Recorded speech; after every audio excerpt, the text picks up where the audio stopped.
Hello and welcome to another episode of Chuchu's a Ranker, and on this episode we are going to be discussing the discography of the English rock band Roxy Music.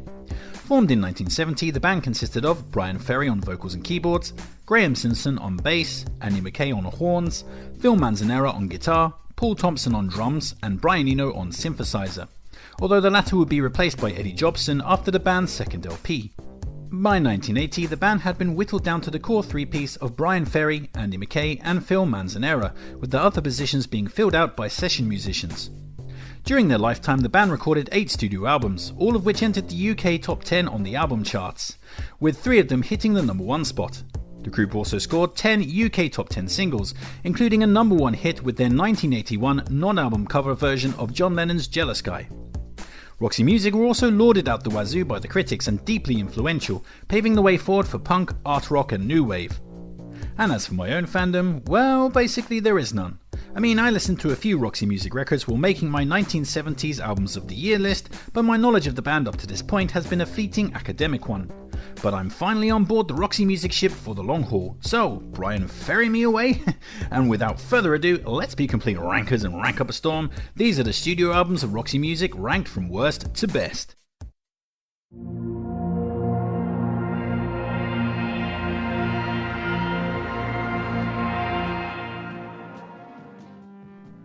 So we're going to be kicking off this list with Manifesto from 1979, which was the band's 6th LP. And this was a comeback album as the band had broken up in 1976 after completing the touring for their previous album Siren. And here a slightly rejigged version of Roxy Music returned with a slightly rejigged sound. Manifesto isn't a total stylistic departure from what had come before, but the band are definitely making some moves towards the more plasticky, synthpop and new wave movements. The band would go all in with that style of music with their next record, Flesh and Blood, but here is just tentative steps, and the album still boasts a good portion of rocking guitar work. But the transitional nature of the album does bring a specific problem with it, in that the album really does feel like a halfway house that doesn't entirely satisfy in either the pop or rock direction. It's a bit too slick and polished to compete with the more rocking albums that came before it, and not quite catchy enough to compete with the more confident pop records that followed it. That said, even Roxy at their most confused can still deliver a decent album, because Manifesto is not bad. It's not quite great, but it's certainly not bad. I think the LP has a good overall atmosphere. It's kind of dark and moody and feels suitably urban and a bit sleazy. And the songs themselves are all pretty solid. Again, they're rarely great, but none of them are bad either. Actually, scratch that, there is one duffer on the record via the soulless yacht rock of My Little Girl. That one can entertain the inside of a wheelie bin. But minor highlights in an album studded with B+ material includes the cool, anticipation-building ramp-up of the opening title track, Manifesto. Still Falls the Rain is a textbook Roxy Music ballad that houses a great climactic guitar solo. The moody, Stronger Through the Years has some nice atmospheric touches and a thick, ear-grabbing bass line. Ain't That So switches on the scratchy funk for a memorable addition that also features some steamily, sultry sax work. While Closer, Spin Me Round has a lovely delicacy to its synth-led balladry. Actually, that one's not a B+ song, that's probably an A-tier song. That's actually one of my favourite Roxy Music songs. So yeah, throw in the slick and poppy top 10 hit Dance Away, and you have an album that could best be described as pretty good. It comes last on this list because of its slightly inconfident transitional aspects, and also simply due to the fact that Roxy Music are a great band that have a slew of great records. Still, Manifesto is certainly worth returning to for the odd spin now and again. 3.5 stars.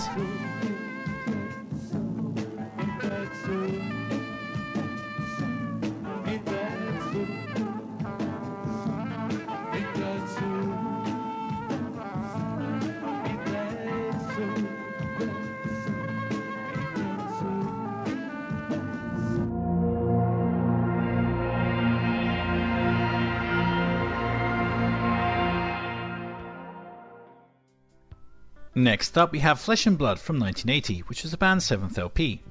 And this record saw Roxy Music entering their final stretch, with the band pared down to the core trio of Bryan Ferry on vocals and keyboards, Andy McKay on sax, and Phil Manzanera on guitar, with all the other positions filled by session musicians, which apparently suited bandleader Bryan Ferry just fine. And here we have the most typically slick and processed new wave pop album of the band's career. The group are really leaning into synthpop and yacht rock here, and in the process totally predicting the synthpop boom that would dominate the majority of the 1980s. And this change of course does bring about the odd glowering look from dedicated rock fans. Synthpop is a rather easy genre to look down upon after all, but the band have gone about things in an impressive way, boosting the catchiness of their choruses and taking the synth tones in a smoother, more sophisticated direction. The band thankfully avoid the blocky and decidedly janky sounding synths that were all the rage back in the early 80s. And it's pretty good. Most of the songs on this are solid additions to the band's catalogue, with only the typical slightly tacky balladry of Rain Rain Rain letting the side down and falling into the doldrums. Highlights on a solid synth-pop ride would include the two covers. The opening version of Wilson Pickett's In the Midnight Hour with his effusive pop bounce, and the fun organ-smothered detour that is the band's cover of 8 Miles High by the Byrds. Elsewhere you have the waltzingly romantic synth balladry of the top 10 hit Oh Yeah, the slick disco pop of Same Old Scene which houses an icy kind of clarity, and Over You which is fantastic with its bouncing catchiness and honey sweet power pop.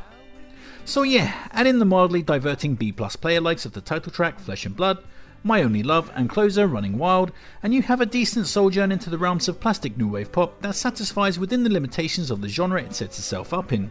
It can't quite compete with the band's more classic work from the early to mid 70s, but for what it is, Flesh and Blood is still pretty good, 3.5 stars. So I turn to the sounds in my car.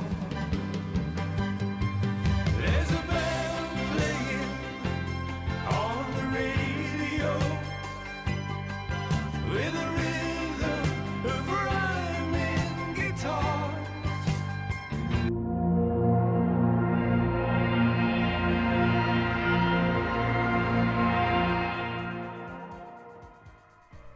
Next up we have Stranded from 1973, which was the band's third LP and second one of that year, following quickly in the footsteps of the band's sophomore LP For Your Pleasure. And here synthesizer maestro Brian Eno is out the door, taking with him a lot more of the avant-garde stylings that dominated portions of the band's first two records. So here, without the push and pull between Eno's weirdness and Ferry's desire for catchiness, the band have to learn how to walk again. And due to that, much like Manifesto, this feels like a transitional album, where the band are setting up the building blocks of what's to come on the next few records, while still also having one tentative foot still planted in what came before. Also akin to Manifesto is a slight lack of confidence, as a good few of these tracks roll unassumingly down that autopilot B-grade furrow that Manifesto mostly occupied. Again, there's nothing egregious to sneer at, but the first two tracks do feel like they never quite get out of first gear. Despite his clattering energy, for my money, Street Life is the band's most forgettable opener. Just Like You follows suit, delivering some nice fluttering piano lines but not much else. While the likes of the blustery Serenade and the ho-hum yet relaxed closer Sunset round out a clutch of songs that are not bad, but also not much more than forgettable fluff. This fall into autopilot territory could also be attributed to the very quick turnover after the second album. After all, it does take time to come up with killer material. But thankfully, when the band do find their feet here, they deliver a handful of bangers that are way beyond anything on Manifesto or Flesh and Blood. A Song for Europe is great with its icy cold bombast and suspiciously fascist sounding lurches. Amazona is pretty cool with its funky stutter and screaming guitar break. The 8-minute trawl of the Southern Blues gospel-tinged dirge Psalm is awesome, hooking you in with its steady pace and ever-present church organs. It feels like a great evolution of the dirging material on For Your Pleasure. While Mother of Pearl is one of the band's best tunes ever, its frantic opening blossoming into a hugely catchy refrain that gets buried in your brain like a pervert gets buried in his sister's knicker drawer. So yeah, Stranded is a difficult one to rate and rank. On one hand, it represents the band at their most inconsistent. I feel like this is a bumpier ride than either Manifesto or Flesh and Blood, but on the other hand, those towering high spots do pull things back into balance and keep you coming back for more. 3.5 stars.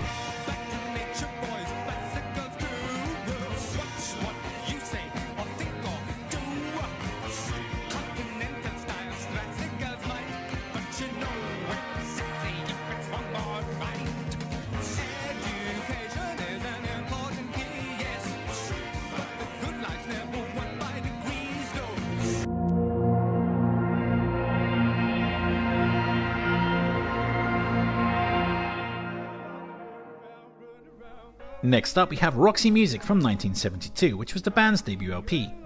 And here we find the band at their most indebted to the glam movement that was in the process of exploding at the time. Well, at least on the first half of the record. And that brings us on to the immediate defining aspect of this record, which is that it's an album of two halves.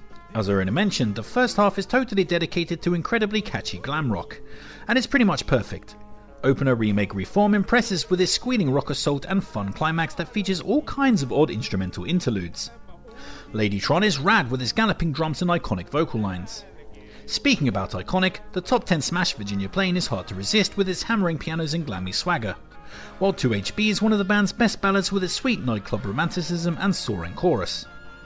The flip side of the record changes tack though and delves much more into the avant-garde side of things, a side that was mostly favoured by Brian Eno, who would go on to become a steadfast bastion of everything synthy, weird and sinister. But the second side of the LP is a lot less stable than the first half, and not all of the songs come together in a compelling way. Specifically, Chance Meeting is a bit of a throwaway piano ballad. It is livened up a bit by some screaming feedback, but it's still not enough to save the tune. While Sea Breezes is a low, dirgy affair that doesn't offer up anything particularly interesting and really starts to drag on its way to a 7-minute plus runtime. The Bob is more interesting than satisfying with its tapestry of little bits and pieces, but at least it holds the attention. The popping, would you believe, adds some appreciated swing time energy to the back end of the record, so that's a good addition. While Closer, Bitter End has a kind of 50s doo-wop thing going on that's actually quite enjoyable. So yeah, although the B-side does wobble on occasion, Roxy Music's debut still has more than enough great material to make it a satisfying listen. And the influential nature of the record really does bear paying some lip service to. I mean, this was 1972. To say that this record was ahead of its time is quite the understatement.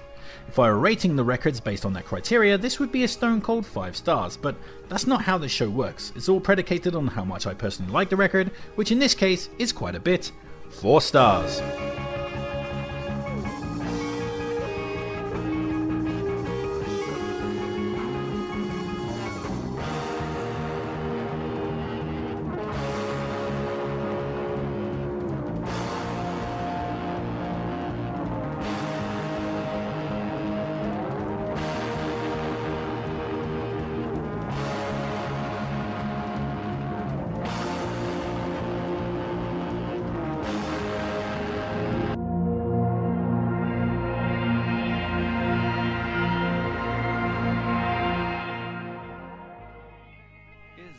Next up we have For Your Pleasure from 1973, which was the band's second LP and last to feature Brian Eno, who would leave the band due to the widening artistic differences opening up between him and Bryan Ferry. You can't have 2 Brians in the band, one of them's got to die. But here Eno is definitely making his contributions known, as the band head in the darkest, dirtiest and most willfully uncommercial direction of their entire career, basically expanding the second more avant-garde half of their debut into a full-length LP. But crucially, they're doing it with more confidence here and end up delivering arguably the best examples of the dirtiest side of their sound. The 9-minute pulse of The Bogus Man and closing title track For Your Pleasure are strangely mesmeric with their arty noodles and gothic atmospherics. That said, both tunes could have probably done with a slightly shorter runtime though. In Every Dream House, A Heartache, meanwhile, is absolute perfection with its dark, sinister soundscapes, framing Bryan Ferry's oddly captivating tale of a rich man losing himself to the wiles of a blow-up sex doll. To be honest, Bryan Ferry doesn't really blow me away as a lyricist. I mean, he's not bad, but he's also not one of my favourites. But in Every Dream House, A Heartache definitely sees him at his best and most intriguing. It's a great low dirge. In fact, the only time the dirgy aspects of the record really falter is on the track Strictly Confidential, which builds upon the template of the debut Sea Breezes but still can't quite conjure up anything properly engaging. But away from the low misery of the Eno-centric tracks, there are also a bunch of good rockers to have some fun with. Opener, Do the Strand, has a thumping kind of urgency to its dark-hued twisted dance incitements. Editions of You has a frantic kind of rockist roar to it, while Grey Lagoons fantastically upends its gospel-tinged R&B with a rampaging set of solos that propel the track into flat-out awesomeness. So yeah, For Your Pleasure is Roxy Music at their most gothic and challenging. And again, it needs to be stated just how ahead of its time this album actually was. Post-punk was still a fair few years away. Hell, even punk wasn't quite itching in its daddy's pants just yet. But here Roxy Music are paving the way forward for bands like Susie and the Banshees and Joy Division, which is undeniably impressive. And although the album is still a little shy of perfection, it is nevertheless consistent, atmospherically cohesive, and has a bunch of really good songs on it. I personally prefer the more overtly catchy and accessible records that would come in its wake, but For Your Pleasure is still a satisfying gothic ride. 4 stars. And keep you till death sighs. Inflatable doll, lover ungrateful, I blew up your body, but you blew my mind.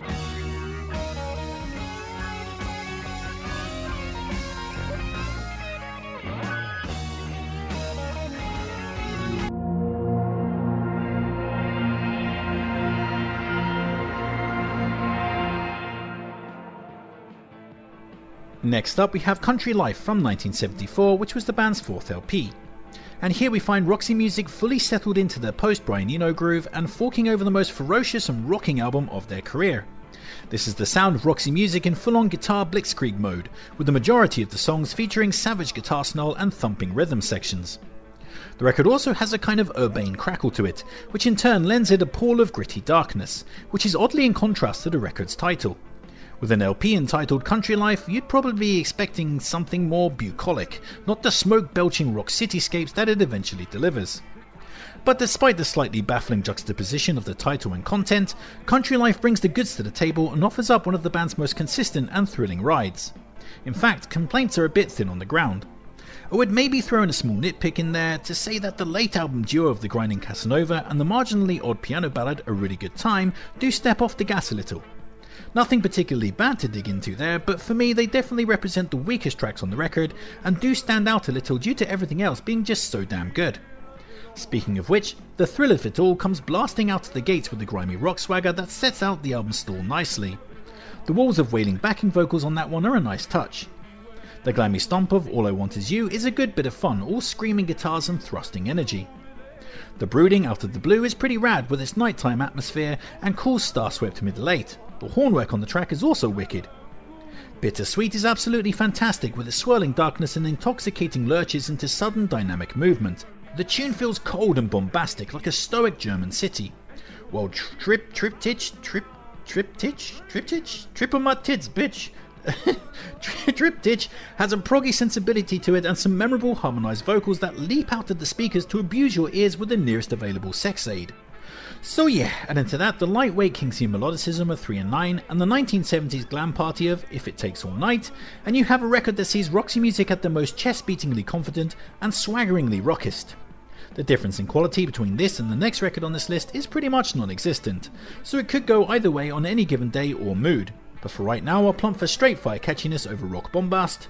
Still, Country Life is an absolutely superb LP, 4.5 stars.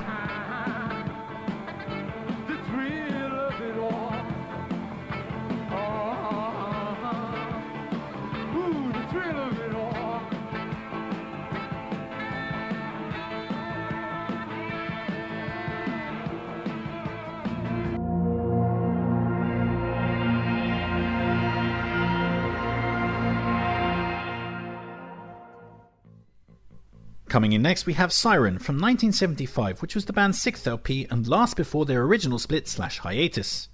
And here, having proven most of what they needed to, Roxy Music just let go and deliver a more straight-ahead guitar pop record that featured the biggest sing-along choruses and accessible hooks that the band had crafted up until that point. But all the while without losing sight of that idiosyncratic and inventive streak that made the band such essential listening. The soundscapes on the album are really bright and vivid, especially when compared with the darker ones featured on records like For Your Pleasure and Country Life. And the entire package has a delightful clarity to its production, cannily avoiding being overcooked or cluttered. Consistency is also on the album's side. In fact, of the band's first run, this LP easily has the most consistent and smoothest ride from start to finish.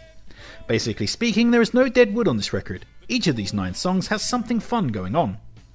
Highlights from an effusive and charming 1970s pop record includes the opening Love Is the Drug, which is arguably the band's most outright catchiest tune ever, with its rhythmic bass and triumphant chorus.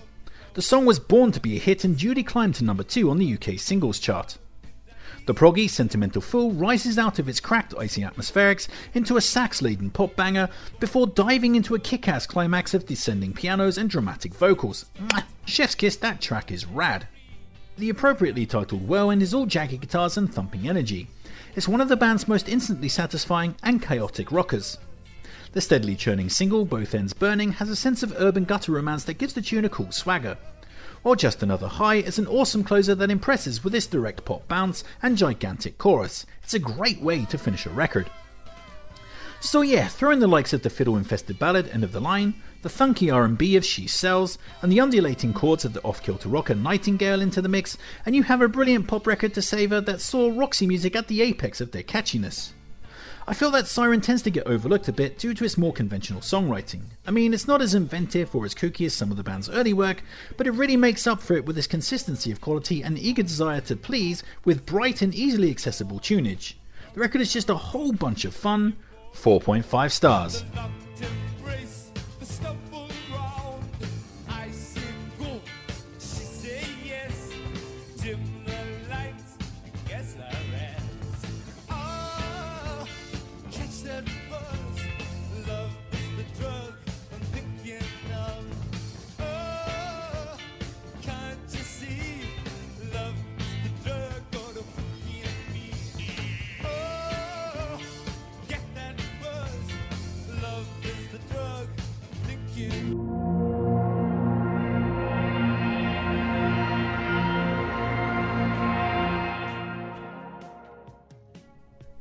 So here we are at the top of the mountain, and the Roxy Music Gold Medal is going to go to Avalon from 1982, which was the band's 8th and final LP. And here Bryan Ferry steers the band down the road of relaxed, silky smooth adult contemporary yacht rocky synthpop and pseudo chill out. It's all very mature, elegant and languorous stuff. The entire record feels like sinking into an aged leather chair in a plush hotel while wearing a velvet smoking jacket and sipping on a particularly expensive glass of scotch. With that in mind, the more rocking and dynamic aspects of the band's classic sound have been shown the door here, which I'm sure was quite upsetting for a lot of Roxy Music fans. But I really like the subtlety of what they've replaced it with. The entire album is kind of a mood piece, relying on its atmospheric cohesion to win the day. This is one of those records that's more like a singular homogenized work of art than a collection of songs, and I totally dig that about it. But the song-to-song quality is still there, and there's not a weak moment to be found. Even the short instrumental interludes, India and Tara, do their job of adding more atmosphere, keeping that overall vibe ticking along perfectly. Of course, Opener More Than This is a classic. It's arguably the band's best ever ballad with its undulating synths and lovely lyrical poetry. It also doesn't hurt that it was used so effectively in the cinematic masterpiece that is Lost in Translation. Every time I hear More Than This, I can't help but think about that movie and its deeply emotive themes. The likes of The Space Between and the title track Avalon typify the sleek, relaxed vibes that the record sinks wholesale into. They sound like sleepy cocktails beside a swanky swimming pool. There's something always suspicious about the word swanky. Probably because it contains the word wank. Moving on. While my heart is still beating, and the main thing, have moodier, icy vibes. The former with its backwards guitars and stubby bass, and the latter with its dramatic, pulsing synth work. Take a Chance With Me snatches a win with its shimmering indie rock guitars and wistful vocal melodies. To Turn You On has a radio-ready pop hookiness to its slick yacht rock, as Bryan Ferry purrs, "I'd do anything to turn you on." Like anything? Like ramming a live hamster up a jacksie or balancing a chocolate eclair on the end of your dick while doing a naked Cossack dance? That kind of anything? Jesus, Bryan. While true to life, makes for a great climax to the record, sinking into the sea of synths and placid atmospherics that defined the album's overall sound. So yeah, Avalon is a pitch-perfect record of its genre. In fact, it might even be the best album of the adult contemporary yacht rock and synthpop genre that it sets itself up in.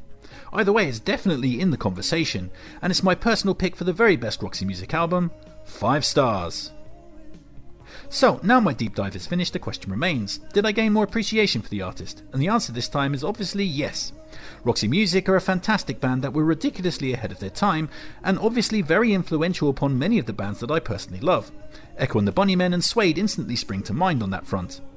And that's my list, but of course I know that won't be your list, so why not sound off in the comments and tell me how you'd rank these records? Don't forget to like, share, subscribe and all that other kind of YouTube jazz. Make sure to take care of yourself, but most importantly, just keep on ranking.